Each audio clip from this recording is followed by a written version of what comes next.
বাংলাদেশ জাতীয়তাবাদী ছাত্রদলের কেন্দ্রীয় সংসদের সহ দপ্তর সম্পাদক নির্বাচিত হওয়ায় আরিফুল ইসলাম আরিফকে গণসংবর্ধনা দিয়েছে ধামরাইয়ের ছাত্র ও এলাকাবাসী।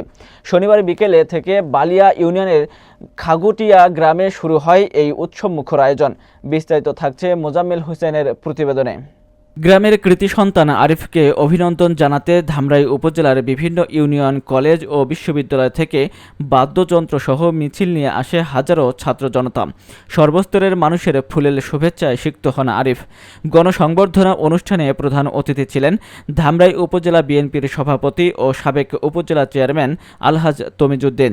বিশেষ অতিথি ছিলেন সাধারণ সম্পাদক শামসুল হক, ঢাকা জেলা উত্তর ছাত্রদলের সভাপতি তমিজউদ্দিন তানভীর, সাধারণ সম্পাদক মাহফুজ ইকবাল ও সাভার সরকারি বিশ্ববিদ্যালয় কলেজ ছাত্রদল সভাপতি ইমু ইমরান সহ স্থানীয় ও কেন্দ্রীয় নেতৃবৃন্দ। অনুষ্ঠানে সভাপতিত্ব করেন বালিয়া ইউনিয়ন বিএনপির সভাপতি জাহাঙ্গীর আলম। স্থানীয় বাসিন্দারা স্বতঃস্ফূর্তভাবে অর্থ সংগ্রহ করে আয়োজন করেন এ অনুষ্ঠান। গ্রামবাসী জসিমউদ্দিন বলেন, আরিফ ছোটবেলা থেকেই বিনয়ী ও মেধাবী ছিল।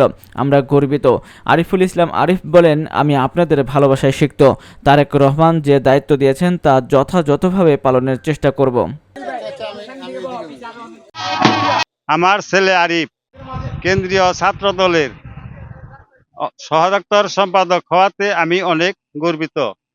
আমার ছেলের জন্য আপনারা সবাই দোয়া করবেন। ৩০ দফা এমন একটি বিএনপি প্রণীত একটি দফা যেটি বাস্তবায়ন করতে পারলে বাংলাদেশে কোনো সমস্যা থাকবে না। একদম শ্রমিক, কৃষক থেকে শুরু করে একদম সর্বোচ্চ পর্যন্ত, একদম ইন্ডাস্ট্রিয়াল পর্যন্ত সকল সমস্যার সমাধান এই ৩১ দফার মধ্যে রয়েছে।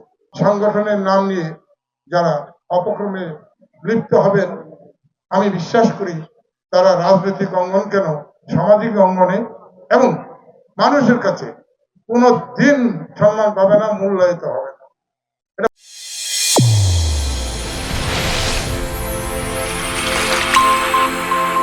চ্যানেল A1 হৃদয়ের স্পন্দন।